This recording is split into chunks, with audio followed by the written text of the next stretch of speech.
Caitlin Collins learned to wait her turn. She's so rude in the briefing room. Trump completely dismissed her yet again after she tried to cut the line and interject during a briefing. You said that your national security advisor learned a lesson after a reporter. Excuse me, I didn't make it. Go ahead, please. Mr. President, And Trump, he was like Caitlin Collins.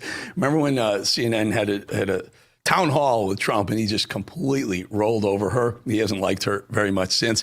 And she's trying to do the Jim Acosta thing, make a name for yourself by being super disruptive and something like that. That was in the cabinet meeting. I think it was either on Tuesday when they had the cabinet, all the cabinet secretaries around, or Wednesday when they had the ambassadors. But Caitlin just kept trying to interject, and Trump's like, yeah, next, please. Well, Caitlin Collins' days in the briefing room also may be numbered because Caroline Leavitt became the latest person to shut her down for Caitlin's nastiness. The first bombs will definitely drop. Does the president feel that he was misled by his national security advisors, whoever it was that told him there was no classified information in there, now that he's seen these messages? I've now been asked and answered this question 3 times by the both of you, and I've given you my answer. The president feels the same today as he did yesterday. Okay, Philip. And on my follow-up on what you had just said. Go ahead, Philip. Caitlin, I'm not taking your follow-up. I have a follow-up on something you just said, though, Caroline. That's Caitlin, regarding I'm not Jeffrey taking Goldsberg. your follow-up. Philip, go ahead. I've called you. Well done, Caroline Leavitt. The L's, losers, the L's keep rolling in for Caitlin, even when she's not at the White House. Doug Collins destroyed Caitlin on her own show after Caitlin dodged a question about veterans. And honestly, Doug Collins was 100% right about everything he said. Yeah, and I do have questions about the veterans, but given what we saw with the group chat and how this was used, you are a member of the cabinet. You obviously know these other members, several of them who were in there. Is this typical for the cabinet to have conversations over Signal? Is this something that you use? Well, Caitlin, since you undoubtedly do not want to talk about the VA, I have a question as VA Secretary. As Cabinet, I want to ask you, because I've been curious about this, because my job is to take care of veterans, and I would like to know why CNN is hostile to veterans, especially one in Florida, where you just had a $5 million defamation suit taking offense at a veteran who was trying to help people. In fact, one of your employees actually said, we're going to nail him. I have a question for you, Caitlin. Is that employee still employed? Are you really concerned about veterans? So if we don't want to talk about veterans now, you want to talk about everything else, I'd like to hear from CNN as the veteran cabinet secretary why CNN seems to have a problem with veterans. Stunned Caitlin Collins. By the way, Caitlin Collins, I've known her a very long time. I put some things up, some of this nonsense that she does in the briefing rooms and in the Oval Office and whatnot. She texted me the other day. She's like, hey, Bolling, what's going on? I thought we were friends. I'm like, well, we are friends, but you're being an idiot. She used to work for Tucker Carlson at the Daily Caller. That's where Caitlin got her start in media. And now she goes to CNN and becomes a complete lunatic nut job. And whatever this is, Caitlin, it's not becoming. You're a smart person. You want to be lefty? Fine, be lefty. But this disruptive interjecting, you've been told enough and you keep going. It didn't work for Jim Acosta. It's not going to work for you. Just let it go, Caitlin. I don't know. You got a 9 o'clock show. Embrace it. The Don Lemon Show has been producing some great clips for our show lately. Just to be very clear, that's the farthest thing from a personal endorsement of Don Lemon or anything that Don Lemon does. I'm talking about the arrogance and stupidity that we get to expose every time Don seems to open his mouth because nobody's really watching him to begin with. Here's his latest hot take, which had a little help from none other than The View's Sunny Hostin. And so why do they want to gut education? Because a less educated America is a permanent working underclass. You can pay those people a lot less. You can make a lot more that way. And control them. And you can control them. And that's why when you look at the stats, and I got some flack for saying college educated people voted in vast numbers for Democrats, whereas non-college educated people voted for Republicans. What are they saying? What are they even saying, these lunatics? They have no idea what they're even talking about. I'll tell you what, be honest with you, America dodged a bullet dodged so many bullets by re-electing Donald Trump. It's unbelievable. Some of these are obvious. Others have taken a little longer to come out for us to realize how lucky we actually are that Trump is president. Like the left's quiet plan. This is amazing. The left's quiet plan. We never heard this before until now. They were quietly, secretively on the left. They had a plan to waste $10 trillion of your money. 10 more trillion. Listen to this bombshell revelation. Clear that there were going to be two separate bills, and we had already had those conversations. But when it was clear, remember, the investment kept going down, and we were like, no, because we need this investment. We need, like you said, the money. That was more money for lead pipes than what we had. I think it was 3.9 trillion. Did it start at 3.9 and go down, or did it? We were at, I thought we were at 10, and then it went down to 6, and then down to 3, then it went down to 1.7, I believe.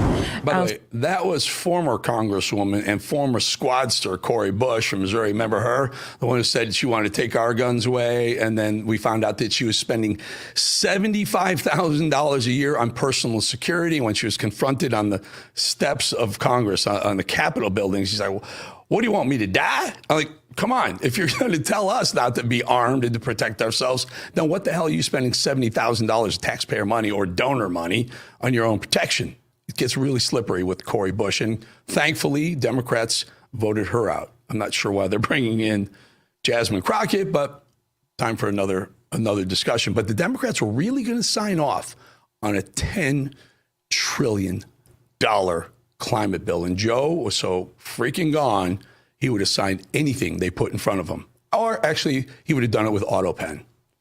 Well, here's a good one from two principal thugs that have kind of faded into the background in recent months. Nasty Nathan Wade right there and his loving lover, Fani Willis, were spotted at LAX together yesterday. Now, this is news because those pair of thugs, we can say that because I think they should be arrested for what they did to Trump. Those two thugs reportedly cut things off in 2023. Remember, Fani Willis said, we're not together anymore. And then we find out that Fani Willis hired Nathan Wade. Nathan Wade charged the people of Fulton County, who Fani Willis was the prosecutor for, hundreds of thousands of dollars. And then Nathan Wade took his girlfriend, Fani Willis, on all these beautiful vacations. Then she said, no, you're crazy. We're not even together. Apparently, they are still together. One of the dumbest quotes of the week came from Illinois Governor J.B. Pritzker. He says we should all introduce our kids to the, quote, the gay agenda. Here's why. I first got my start in activism right here in the state of California. As a little kid growing up in Silicon Valley in the 1970s, my mother was an activist for reproductive rights and LGBTQ rights. And she took me to pride parades back when, well, they weren't really parades, they were protests. So I have to laugh when I hear the right wing carry on about the dangers of exposing kids to trans people or same-sex couples, because I'm living proof that introducing your kids to the gay agenda might result in them growing up to be governor. This dumbass, this guy is part of the family that owns a major hotel chain. So don't give me this crap that you're a shining example of showing your kids the gay agenda and you'll turn out to be governor of Illinois. You bought your way into that, J.D. Pritzker, you creep. And by the way, you're on your way out. You're on your way out. Maybe you teach your kids how to eat right so you don't end up fat like you. Sorry. Donald Trump absolutely crushed our friend Jasmine Crockett. Apparently, the president, just like the rest of us, has heard enough of this woman running her mouth. Take a listen. She lies, but she's a lowlife. And she's a very low IQ person and a lowlife. And I don't imagine the Democrats are going to have a person like that running their party. If they do, they'll never win an election again. It would be very hard. But I can't imagine she's going to last long. And what do you think of Governor Gavin Newsom's? To be smart, you do need a brain. You can't get around with little quips. And I've watched her. I've only heard her for the last couple of days, and I watched her make a speech, and she can't speak. and she truly is a low-level person on the very important chart of intelligence. Yeah, so Trump is at it with Jazzy Jasmine, like a low-level person. I don't know. Democrats like these low-level people. And by the way, that was Vince Colanese, who is sitting in now temporarily until Dan Bongino, if he's coming back. He says he's coming back at some point, but he's now waiting to be confirmed or has confirmed. I'm not sure if he's, but the deputy director of the FBI under Kash Patel, that was his podcast and radio program, and Vince Colanese is sitting in. And to their credit, they got an interview with President Trump. Speaking of J.D. Vance, though, let's think of J.D. Vance went to Quantico yesterday. Check this out. This is really cool. He went to Quantico to shoot some big guns. I just wanted to take you through and let you take a listen and take a watch at J.D., really knocking down some bad guy targets. Watch. Just take a listen.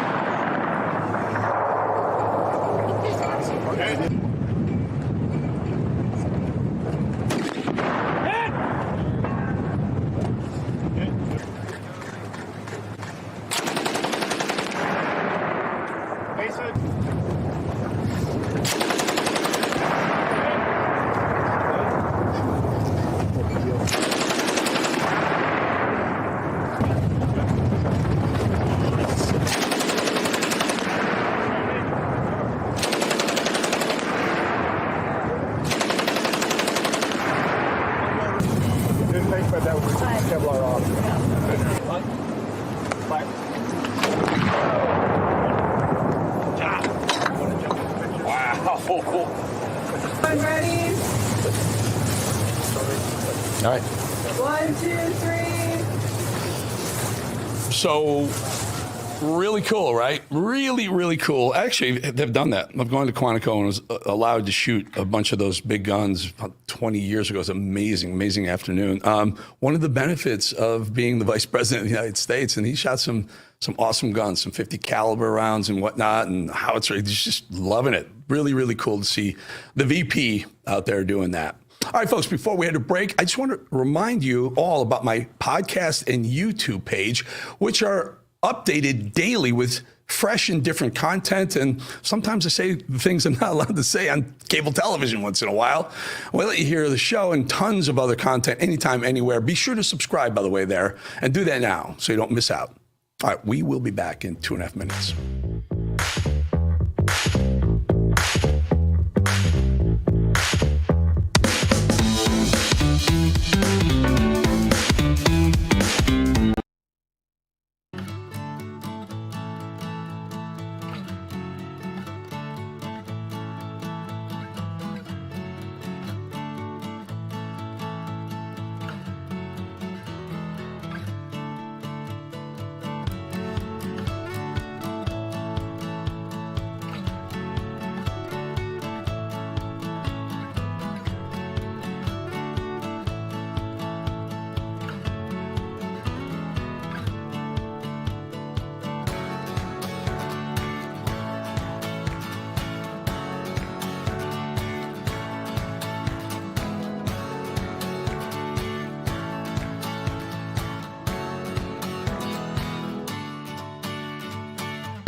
that. Look at that. Look at that. That's the live Statue of Liberty cam. Let's say this, as one of the folks in the control room said, it's like Statue of Liberty taking a selfie. How beautiful is that shot? That is amazing. You see the waves up on that little island there coming up. Ellis Island is right across the way from that. All right, folks, Big Pharma has had their hands in D.C. politics for some time. Will the power of their big hands diminish under President Trump? Dr. Kelly Victory of the Wellness Company has some thoughts. Welcome, Dr. Victory. Really good to be back on television with you, Doctor. One of the foremost folks, really one of the better television doctors I've ever worked with. Doctor, really good to have you. So, Big Pharma, RFK Jr., what's happening? Will they break the chain and stranglehold they have on us? Well, thanks very much for having me, Eric. Without a question, Big Pharma is arguably the most powerful lobbying force in Washington, and they have had undue influence, unfortunately, over decades. This is not something new.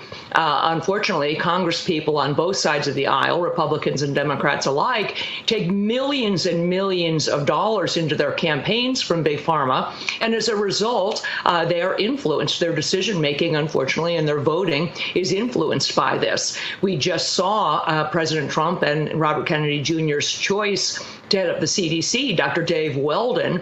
His nomination was pulled because they had lack of votes. And there's no question that the reason that the votes were not there for Dr. Weldon, who is a stellar choice to run the CDC, by the way, is because of the influence of Big Pharma. Dr. Weldon was on the record over decades. He had the tenacity to actually question some of the things regarding the safety, efficacy, and necessity of some of the vaccines. Doesn't make him anti-vaccine, quote unquote, but he had the tenacity and the audacity to question those things. And therefore, Big Pharma threatened, undoubtedly, Congress people and said, do not vote for this person. Do not go ahead and get him approved to head up the CDC.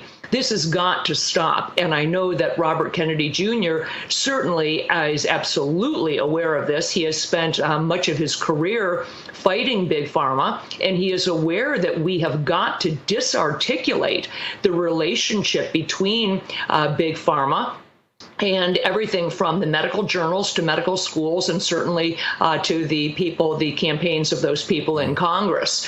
Until we do so, we will never have a hope of returning integrity or the confidence of the American people, frankly, in the healthcare system and certainly in what's going on at HHS. Doc, I have about a minute. Robert F. Kennedy Jr. has said that he wants to maybe limit or even pull Big Pharma's ability to be all over our airways, where our kids and all the people are watching their ads left and right. You think that will it happen, and will that help? I certainly hope it happens, Eric, and I know that Robert Kennedy would like to have it happen. The United States, to be clear, is one of two countries in the world, the other being New Zealand, that allows pharmaceutical advertising direct to consumers on television.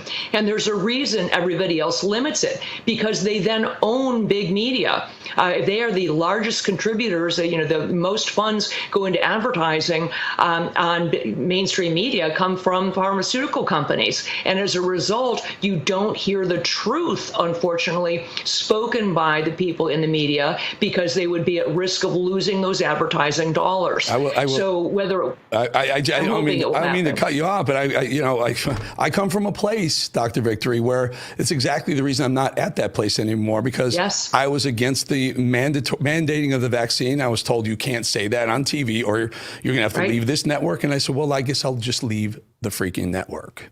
Doc, final thought. Well, good for you, and I appreciate your integrity. That's what we need. We need people who are willing to stand up and speak the truth, independent of advertising dollars. So hopefully that is one huge move that we could make with HHS in this administration, is to disarticulate that relationship between the pharmaceutical companies, the media, medical schools, and medical journals. Great to have you, and we'll get you back again real soon. Dr. Kelly Victory, one of the best, one of the most foremost advocates against mandating those vaccines, folks. There she is right there. Doctor, thank you. Thank you so much, Eric. All right, folks. Well, Signalgate, as we're calling it, still going strong. President Trump calls the fallout a witch hunt and turned his focus to the success of the airstrikes in Yemen. Former FBI agent and author of True blue, my journey from beat cop to suspended FBI whistleblower. Stephen Friend joins me now, and I think that is pretty accurate. And it was a very successful mission carried out. What all the left wants to talk about is, how did the leak happen? How is Signal? Is it approved? And the lunatics are saying, was Pete Hegseth drinking during the Signal conversation, which there's no indication of that. Your thought on how this plays out, Stephen? Well, I've actually had an opportunity to talk to multiple people who work in the intelligence space. And I think it's actually highly likely that this might have been planned, actually. I mean, I'm not loath to go into the four-dimensional chess, but if you actually look at the conversations that were going on there and the fact that there's an executive order currently in place that was signed by Barack Obama, said that the agency heads have the ability to talk about quote-unquote classified material to make it essentially unclassified. Nothing in there actually fits the bill as being classified. And then you look at the fact that we've moved significant amounts of military assets and resources, an entire carrier group and all the B-17 traffic over in that area there. This actually might be a nice play with the fact that the Iranians have been put to their decision for their chips to allow the United States and the world access to what they're doing over there with their nuclear program. So I think that that's entirely plausible. And frankly, the legacy media in this country, which is bound and determined to try to embarrass the Trump administration as they've been just really so buttoned up this time around, they are grasping at straws for any sort of effort they can to derail it. And I think if, in effect, they've planned this out and they've played them on this, that's fantastic. So yeah, let's take that one step further. So my initial reaction was, well, if they did screw up, just eat it and stop trying to back and fill and pretend it didn't happen. Say it won't happen again. Don't fire anyone. No scalps. But then I started looking at this whole idea of J.D. Vance saying, we don't really want to. That shipping lane is used primarily by Europe. We don't really want to be fighting the war that Europe should be fighting on their own. Maybe lends a little bit of credibility to that theory. I think it does. And if you read the actual conversation that's going on, and I use Signal, my friends use Signal, it's a very useful tool. It has the ability to use emojis and to reference specific people. You are able to highlight their name, and you can give a thumbs up or 100%. That's not really there. It's almost like it was a choreographed, pre-written script that they were going. And as far as the vice president's comments in there, I think he came off looking like the most America first politician that we've had in there. Which would say, well, maybe this was to, push the America first agenda. Heads up, NATO. Heads up, NATO. We're not about funding this. We're not about putting Ukraine into NATO, so we have to fund another war, maybe 10 more wars of 10 more fronts if Russia decides to go after Poland or Belarus or whomever. Maybe it is some of that. And it never really made sense to me for the length that we've gone to have these strikes against the Houthis, because really they could have just used one torpedo to take out one Iranian vessel, and that essentially would have defanged the Houthis to begin with. So I think moving all of those resources out there, it might be a haversack ploy to let the Iranian government believe that we're actually devoting all this personnel, material, and attention to the Houthis, when in effect we're staging ourselves to then give them the offer that they can't refuse and say, you're going to have to open up everything or you're going to face the full wrath of the United States. And what about this idea that JG, I just didn't like the explanation. Like, it was JG, it was Jeffrey Goldberg. Jeffrey Goldberg. I don't know why they acted like they didn't know was on there, because any Signal chat group, you can see who's on it, even if they use the initials. Like, let's check out who JG is. And listen, I want to give them the benefit of the doubt, but I don't know why a trade rep would be on that chain. It doesn't make a whole lot of sense because, within Signal, you have the ability to have contacts in there. And we had the National Security Advisor saying that he's never communicated with Jeffrey Goldberg. I have no reason to doubt him. He seems to be an upstanding guy.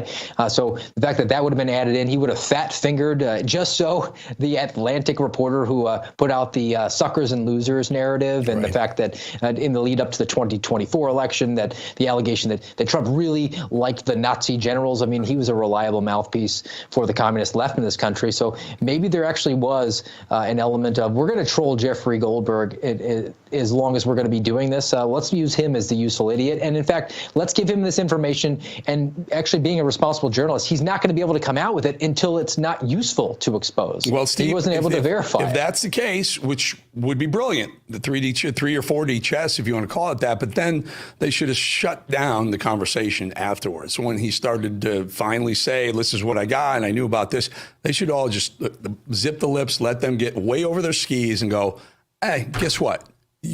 We owned you. We knew you were going to do something like this. They didn't. They had that Pentagon guy come out and say, confirming that actually happened, which just puts a little bit different spin on it for me. I'm just trying to, stay completely MAGA in this. Mike Waltz, how did he get the short end? How did he draw the stick to say that was in my contact list that got added into the signal? Final thought. I think all the machinations of this will bear themselves out here in the next probably couple of weeks. If Mike Walls is still kept on, I think it will lend credence to the fact that this might have been an op the entire time. Or if it was an oops, I think there should be actual accountability. If you brought that guy in on that chat and he didn't need to be there, then the buck has to stop with them. Got it. Got to leave it right there. Mr. Stephen Friend, appreciate your time. You got it. Thanks. All right, folks, we'll be back in 2.5.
The Grill, Jamaica. Never been to Jamaica, but Colin, who's sitting in for Mad Dog.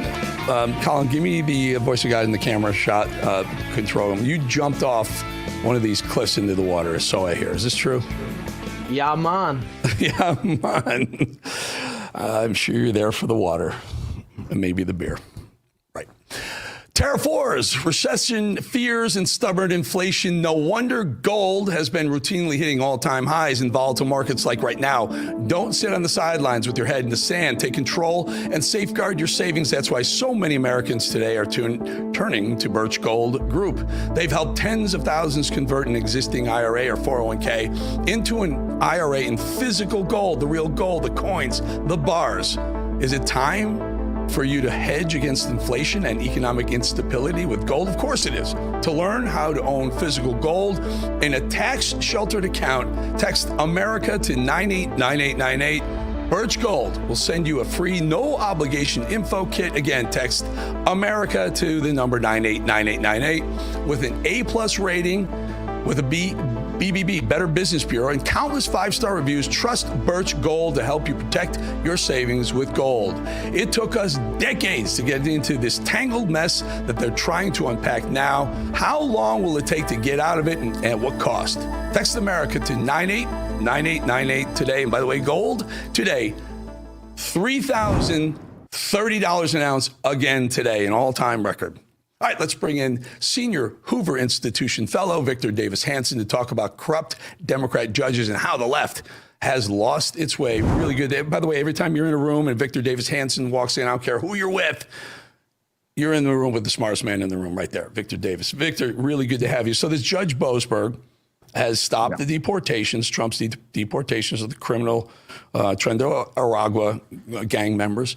He stopped it. It went back and forth. It's been paused again. Another court paused it again. And now I find out today, Victor, is this true that the same judge has been handed the other case, and a group of people are suing the group that was on the Signal chat over the leak to Jeffrey Goldberg? Did you hear this?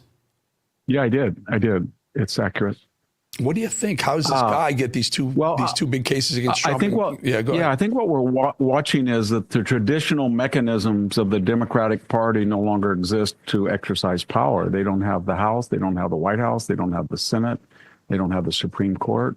They were repudiated by both the popular and electoral college. And in that vacuum, you're seeing two things of points of resistance. One is street theater, and that's sort of the Jasmine Crockett threats of violence, the Tesla attacks, the smutty videos by House members and senators disrupting the joint session by Al Green. And then the other side of it is this lawfare that's kind of it's the twin to what we saw when Trump was a citizen in the wilderness for 4 years. You know, the Alvin Bragg, Lakita James, E. Jean Carroll suit, Jack Smith, and Fannie Willis. And so this judge is now pretty much the point of resistance. He's famous. We never heard of him. Probably will never hear of him again in 2 or 3 years. But right now, all the Democrats who have no levers of traditional power are looking to him. And he's inserted himself in 1, 2, maybe 3 of these cases. And he's kind of a cult hero. He's the judicial counterpart to Jasmine Crockett. Both were non-entities just a few months ago, but in that vacuum, they got to be known. They're power hungry. They think they're going to single-handedly stop Trump, and that's what it's all about. Amazing. Delay. This judge Boasberg, James Boasberg, reminds me so much of Juan Merchan in New York, who he was clearly headed out for Trump. But and then we found out that Juan Merchan's daughter ran a think tank or a PR group that was taking money from several Democrats. And so the best thing that could happen would be Trump not being able to run for president. And it was really, really clearly a conflict of interest to this non-lawyer. But then this guy, this Boasberg, Laura Loomer discovered that Boasberg's daughter runs a 501c3, an NGO that's taking money from USAID to protect illegals, house and hide illegals in this country. How is that not a conflict? Well, it is. And it reminds me of Judge Kaplan and E. Jean Carroll. He was a hardcore leftist judge. Same thing with Judge Engoron, remember, and Lakita James that put gag orders on Trump and initially fined him over $400 million. He had been a Democratic donor. And Judge Furman, I think he's the judge that is in charge of the Mahmoud Khalil case. I think his brother, if I'm not mistaken, was the economic advisor to Obama. So they know the register of lower district federal judge. The whole point of it is to delay it, and it worked like a clock for them in the first administration. They got Robert Mueller, the phony collusion. Next thing we knew, they ate up 22 months of Trump's first term, and then all of a sudden it was over in August, and then they said, Zelensky call, interference with Ukraine, next thing we knew, it was on to impeachment, and that added up 3 or 4 months, and that's what it's designed to do, and they know that Trump will not be there for another term, and they feel they can delay, and then get into the district appellate court, delay. And it really is incumbent upon Justice Roberts to galvanize the Supreme Court and say, you know what, this is sort of an insurrection. This is one man in a very minor position that is determining the national security interests of the United States. Or it could be RICO. I mean, if there's coordination between any of these district attorneys, why wouldn't it be a RICO case? This is insane. Now there's a group that wants to sue, lawsuits directed at the National Archives, as well as Defense Secretary Pete Hegseth, Director of National Intelligence Tulsi Gabbard, CIA Director John Ratcliffe, Treasury Secretary Scott Bessent, and Secretary of State Marco Rubio, who are all present on the Signal. And they're saying that it was an unauthorized use of Signal. Meanwhile, Biden's group used it all the time. There's something that we're not being told. There's 345 million Americans. And the idea that Jeffrey Goldberg, the archetype of a Trump hater and disingenuous journalist, was put on that call and we're told it was a random mistake, nothing makes sense about it. It was either some type of staffer who's, sort of like in the first administration, like an Alexander Vindman or somebody who's sympathetic with anti-Trump supporters, or he got a phone that he inherited where somebody deliberately programmed that name in there. But so far, we haven't been told the whole truth. And Jeffrey Goldberg is he's so self-congratulatory that he's transparent, but he's never really told us how he got on. He just said, well, they sent it to me and it came from Walt. Well, that doesn't make sense. He hates Walt. So did he ever ask himself why or how?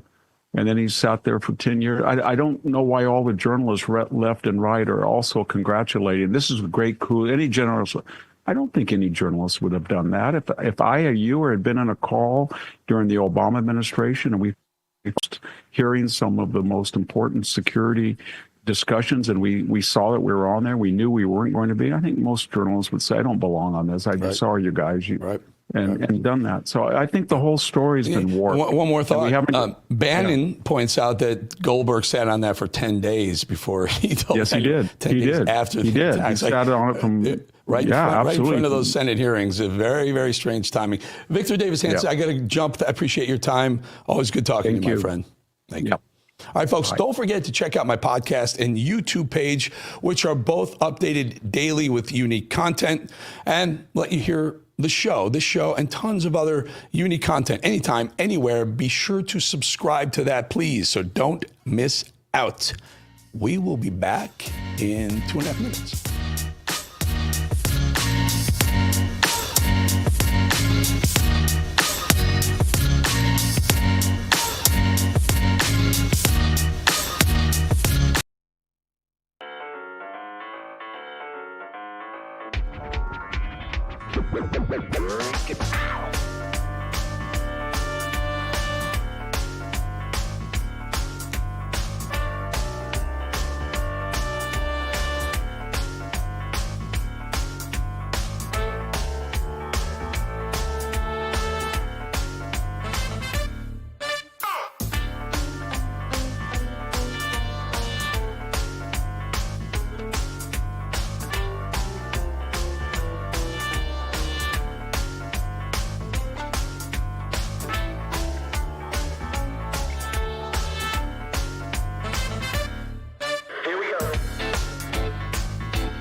de Janeiro, Brazil.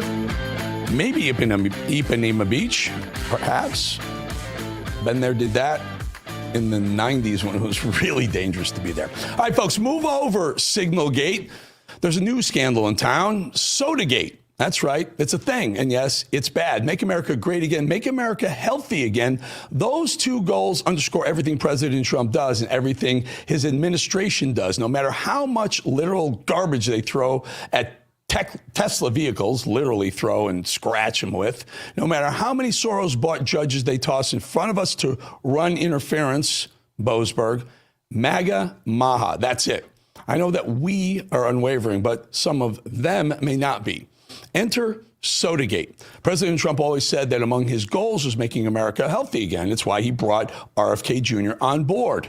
It's all part of dismantling the deep state, flipping the status quo. We're talking decades of destruction. That's what RFK is all about, and his part is all about making America healthy again. Well, here he is just today.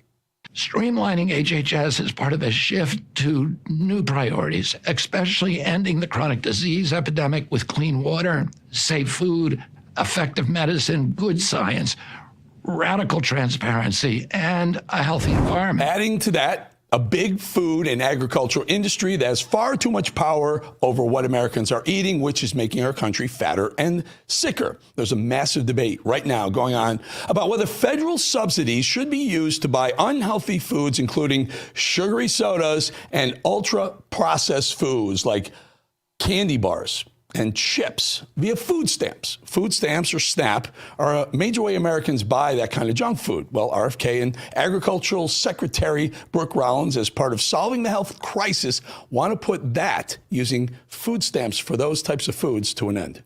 I look forward to working with Bobby Kennedy as we figure out, do we have the healthiest choices? So when a taxpayer is putting money into SNAP, are they okay with us using their tax dollars to feed really bad food and sugary drinks to children who perhaps need something more nutritious? Those foods contribute to obesity and a whole load of health problems in both kids and adults. Think diabetes or heart disease. Some of the leading killers in the country right now. So because most people who use food stamps are also on Medicaid or other government-funded health programs, taxpayers are literally picking up both tabs. The tab for the foods that make people sick, and then the tab to pay for the treatments when they do get sick. We pay for the soda, and then we also pay for the resulting massive medical bills. And here's the thing. Soda is the most common item purchased with SNAP benefits. The food industry giants get richer and richer. Big soda gets fatter and fatter, while Americans get sicker, poorer, and fatter, literally. Just some numbers here. In 2015, 2016, obesity-related treatment cost taxpayers about $60 billion per year. Billion. And that number has climbed exponentially in the last 8 to 10 years. Another number, about 23% of food stamp dollars, almost a quarter of food stamp dollars, go to things like soda, candy, and chips. It's about $25 billion a year. It's clear cutting the soda would save health, save lives, and save taxpayer money. Absolutely. It'll make this country healthier, Maha, but also wealthier. Win-win, right? Well, not so fast. Aren't we all on the same page? We should be. But we now know that some food companies are fighting this. You think the deep state is bad? Big soda, and pharma put them to shame. They're in the fight for their lives. These companies have made trillions of dollars because they've made these types of foods the cornerstones of Americans' diets. But soda, most of all, the ads, the shelves, it's basically our whole entire culture, unlike anywhere we've seen in the world. So why would these companies ever give up their cash cow? Well, they're not, and they won't, and they're not going to roll over. And they're doing so with the help of, believe it or not, get ready for this. This is where it gets weird. Conservative influencers on social media. Big Soda wants billions of our tax dollars, and they're paying influencers to fight for them. That's right. Just like many loyal members of the deep state can be bought off to hurt Americans and stop real progress for the country, there are those who pretend to be part of MAGA and Maha, but really aren't. What you're seeing on the screen are posts from conservative influencers. And what do we see? Well, we see the same lines over and over. Government overreach. And then we see President Trump with a Diet Coke on his desk or drinking a Diet Coke, bringing up how New York tried to curb soft drinks. Well, what's this? Oh, wow. Another government overreach line. And President Trump holding what? A Diet Coke. Wow. And another one. That's right. President Trump with Diet Coke. Let the people decide for themselves. The New York reference yet again. Something's going on here, folks. Same lines, same directions, right? And yet again, government overstep. Oddly similar messaging. Coincidence? Nope. As I always say, follow the money. Now, look, it won't be easy for all of those who benefit from the soda cash cow to untangle themselves, and they're stopping some pretty crucial progress from happening in this country. The all-important effort by RFK to make this country healthy again. Why are they fighting MAHA? It's scandalous and frankly disgusting. These are so-called MAGA influencers taking money from soda giants, big soda paying off MAGA. Think about that. Hurting Americans, and all in the name of what? Money. But they're also abusing very key and important conservative principles in the name of it. I take government overreach very seriously. I'm a conservative, yes, but I'm a libertarian as well, staunchly against government overreach into our lives. The difference here is beyond obvious, though. In New York, they tried to stop people from drinking soft drinks by taxing the drinks. New York already has a preposterously high tax on cigarettes and everything else. This is par for the course in what's become one of the more socialist cities in this country. But this is not the same thing that we're talking about here. American taxpayers are giving our hard-earned money to the millions of people who collect food stamps, SNAP payments, EBT cards. And also, we, taxpayers, are footing the bill for those medical bills that happen when people get sick because they're too fat and unhealthy.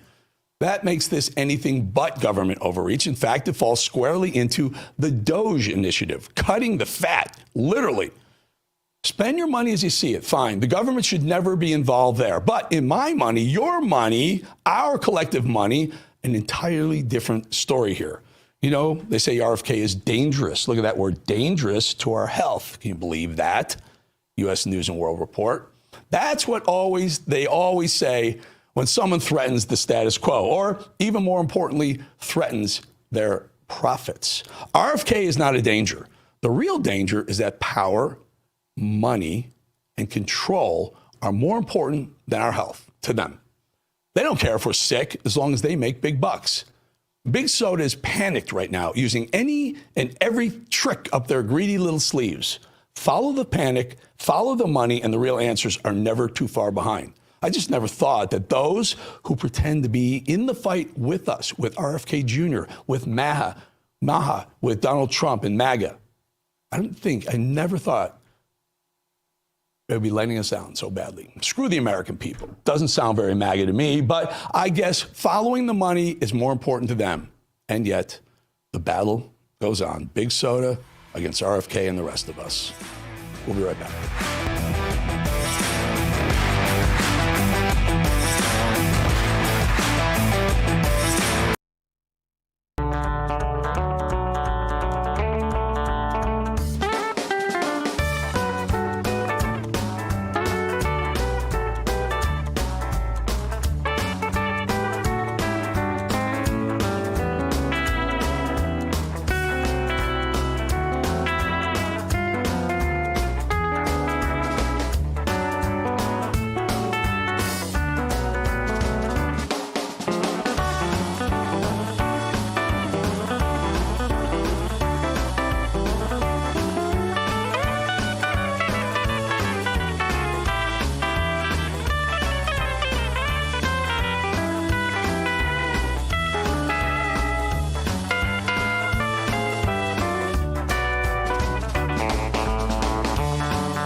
All right, there it is. Colin, can I get the control cam and the voice of God? Colin. Tell me the name of that city you just showed there. What was the name? New Orleans. No. Come on, man. New Orleans. Nolans. Not New Orleans.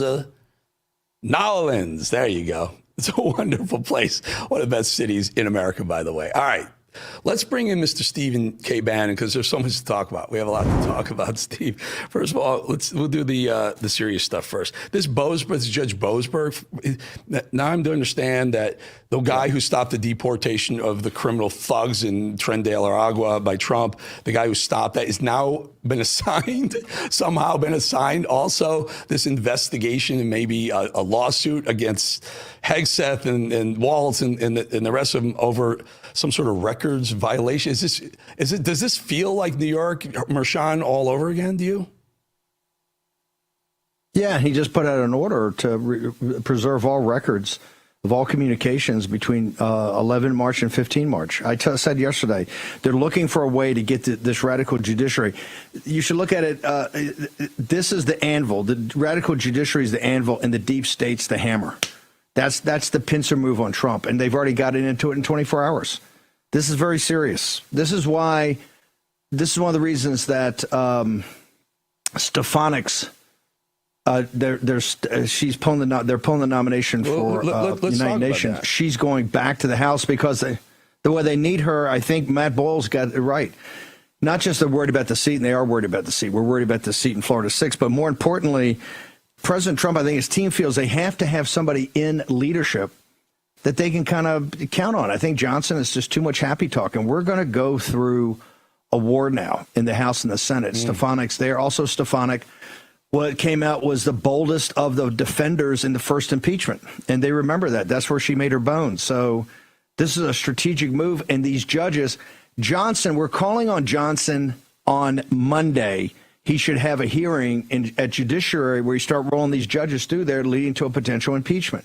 This thing's already out of control, and the happy talk they had with ICE's bill about, having these joint things is fine, but that's not the heart of the matter. The heart of the matter you saw today with this judge randomly, Eric, put himself at like 10 billion to 1 to pick up another Trump trial on being commander-in-chief, and then immediately ordered the documents. Let's circle that randomly word, because if there's any sort of like, hey, wink and a nod, or God forbid there's an email or a signal thread going back and forth, why don't throw RICO at them? Get Pam Bondi in here, throw corrupt acts, RICO acts at them.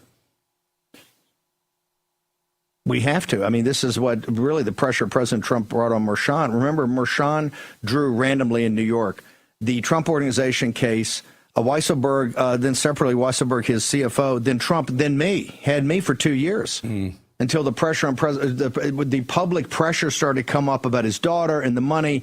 And then in the middle of the night, later on a Friday night, 11 o'clock, he shifted it to another judge. That's the type of pressure we need here. We are kidding ourselves if we don't think that Democrats are pulling all stops out to stop President Trump, to take the House through any means necessary, to impeach Trump start the impeachment process in the first weeks of 2027, and God forbid we don't win in 28. President Trump is going to prison. Just like Bolsonaro in Brazil, people are sitting around still with the glow of November 4th and all the inaugurations and all the balls. We're at war. And the things that happened in the last 72 hours, if you don't understand we're in political warfare, you're not awake. I agree with you. I think it's scary, the thought. Florida 1 looks like Petronas. Jimmy is going to be on the show Tuesday, but it looks like he'll lock that one down. Florida 6 is up in the air all of a sudden. That became a little scarier all of a sudden. I have Randy. And Maliotakis, and now you need it. I have Randy. I have Randy Fine on the show again, starting off the show. President Trump's doing a teletown hall tonight. He's beaming in digitally. It's all, and Fabrizio, there's a story in Axios that just broke, Eric, you ought to get on as soon as you get it off, that gives the backstory in Stefanik, and it says Fabrizio and guys were going to general quarters, say, hey, we got a problem down in Florida 6. Only had the guy either in a range from down 3 to up 3, and Trump won it by 30 points in November. That's rough. That is rough. And you need those. It makes sense now to pull Stefanik back. Thankfully, she wasn't confirmed yet. I guess that's the case. Yeah, Steve. It's very scary. They want him in jail either now or later, and this is the way they started. Yes. Would we have time? Because he's winning every day. He's winning every day. I want you just take a listen to this. Remember the nut job, Corey Bush, the squad member from Missouri, lunatic who wanted to take our guns away, spending $70,000 on our own security. Listen to what they had planned for us if we didn't win the House, win the presidency, and retain the House and Senate. Listen. Clear that there were going to be two separate bills, and we had already had those conversations, but when it was clear, remember, the investment kept going down, down, down, and we were like, no, because we need this investment. We need, like you said, the money. That was more money for lead pipes than what we had. I think it was 3.9 trillion. Did it start at 3.9 and go down, or did it? We were at. I thought we were at 10, and then it went down to 6, and then down to 3, then it went down to 1.7, I believe. Yeah, they were going to spend $10 trillion on a climate change. $10 trillion, Stephen. Wow. Because it's all money laundering. You see through USA. You see the Citibank, the Citicorp thing. You see this, Eric, that Lee Zeldin caught the first day he was there. $20 billion in a money laundering operation, and they've been dumping to every one of these left-wing groups. That's how they finance it, off your tax dollars. Off your tax dollars. Very quick. We'll show you this very quick, real quick. Take a look. Take a look. Speaking of is this the EO he's going to sign today? Is that it, Steve? Can you put your glasses on? Check it out. Is that? I'll give him a second. Let him put it on. There you go. Hold up. That could be it. I don't know. That's legislation. That's going to be. Take it over. It's all yours, my friend. Bolling, Eric. You see, you got range. You can go from the very serious to then the comedic. Instantaneously. Thank you, brother. Appreciate it, Eric. Thank you. Mañana. Eric Bolling, the great. Thank you, brother. So just for programming, President Trump was supposed to sign the executive orders earlier in the day. It was closed press. Because sometimes what they do is they film it live to tape and then put it up later. I hope the White House has solved the streaming problem they had yesterday. We did notify them. I think they were looking into it. Our current understanding is it going to be at 6 o'clock tonight during our show, the second hour. They are going to have EOs, and we understand they may even make it open to press. We hope that's the case, and we hope our Brian Glenn's there. But even if not, the press will be there, and President Trump should hold court. So we'll do that. We got a lot to go through in the first hour. We have a great cold open that sets forth what's happened today. An incredible day for news and strategic news. Let's see it. I'll come in, put it all in context. The president has to hold people accountable when things like this happen. It is not fair to everybody who puts their life on the line to serve this great country. It's not fair to them. So somebody should be held accountable. It should be the Secretary of Defense, in my view, in this case. Pete Hegseth and Mike Waltz should resign immediately. They cannot be trusted to protect our national security. This week, we saw that they shared classified military attack plans on an unsecure platform with a random journalist included. Then they lied to the American people about it and doubled down on that lie even after being caught red-handed. Secretary of Defense Pete Hegseth should resign. He recklessly texted operational details of military strikes, including time, place, location, and sequencing of those strikes, to a journalist. Had that information gotten to the Houthis, American pilots could have been shot down, Navy sailors could have been targeted. His reckless actions endangered the lives of American troops, endanger our national security, and makes it so that our allies don't want to share sensitive, classified information with us anymore.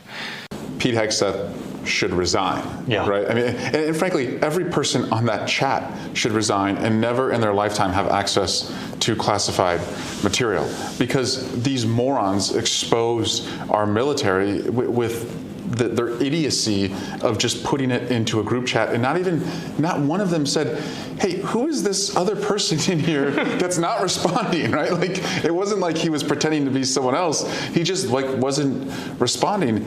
Ultimately, the buck stops with the President of the United States of America, which is why I made clear to President Trump yesterday in my correspondence that the Secretary of Defense should be fired immediately if he's not man enough to own up to his mistakes and resign in disgrace. 16 Democratic senators who signed a letter today asking for, frankly, a more sprawling investigative action beyond what we just talked about. Do you think ultimately the reality will lie somewhere in the middle? Are you more likely to have to, for lack of a better phrase, take what you can get from your Republican colleagues? Where is this realistically going? I'm hoping for an even more aggressive, comprehensive investigative effort that will be bipartisan. This step, asking for the Inspector General of the Defense Department to do an inquiry, is a good one, very positive, bipartisan step. But these investigations by inspectors general often take months, sometimes years, and this one has to be prompt, penetrating, and unsparing. And in the meantime, let's be very blunt here. There was a likely crime committed under the Espionage Act, under the Federal Records Act. There should be a criminal investigation. I think there's grounds for a prosecution, but ultimately the evidence has to be assessed after the FBI, which has a criminal national security unit, to do an objective and independent investigation that could produce a prosecution. I also think that both Hegseth and Walz need to resign or be fired. That breaking news that the White House is preparing to pull Republican Congresswoman Elise Stefanik's nomination to be ambassador to the United Nations. NBC's Melanie Zanona broke this story. She joins us from Capitol Hill. What more do we know, Melanie? Yeah, well, it hasn't officially been pulled yet. We are waiting for a potential social media post from President Donald Trump to officially announce this. But based on several sources that I spoke to, that is indeed the plan, is that the White House is going to withdraw her nomination to be the ambassador to the United Nations. And CBS first reported earlier that this was something that was being considered today. Now we know that is likely to happen and is going to happen potentially within the next hour here. Now, we had also reported a few weeks ago that her nomination had been on ice. And the primary reason at that time was that there was concern from the White House over the razor-thin majorities in the House. Remember, having her leave would narrow the already thin majority by yet another member until she is replaced in her Senate seat, which could take months. And there is a Democratic governor in New York where she is from, so it's just really uncertain how long that process would take. But I'll point out what's slightly different in this case right now, in this moment in time, is that Republicans are set to get back at least two of the seats that have been unfilled over these last few months. There's a special election next week for two Florida seats. That's for Michael Waltz, who left Congress to serve as the National Security Director Advisor, and then Congressman Matt Gaetz, who also left to try to serve as the AG nominee, although he ended up pulling out of the running a few days later. So Republicans are going to get their margins up pretty soon here. So the timing about this withdrawal is pretty interesting, to say the least. But nonetheless, the bottom line is that Elise Stefanik, someone who has been a Trump loyalist, was one of the first members of Congress to endorse Trump after January 6th to run for president, someone who's just been behind the president at every turn. She even gave up her leadership post here in the House in order to eventually leave Congress. I mean, she's been posting all week on Instagram about how she's doing a tribute to all of her favorite moments in the House. There's supposed to be a toast to her with leadership on Monday night saying goodbye to her. It looks like she is not going to be leaving, at least for that United Nations ambassador post, anytime soon. Of course, we've got two specials next week in Florida. Two specials we'll be watching on Tuesday. Chapin, and there is talk that Democrats think they can flip a seat here. Republicans in the state think Senator Randy Fine will be all right. But is that why we're having this conversation? Because of what's up in Florida? It certainly is playing a role. I think you're seeing the Democratic candidate running a little bit stronger than probably anyone anticipated. So they are, I think the Republicans are ultimately be safe. But this is the calculation, right? And they're watching this. And, per Jeannie's point, right, a lot of the Trump agenda hinges on congressional support. I mean, almost all of DOJ, right? If they're going to implement any of these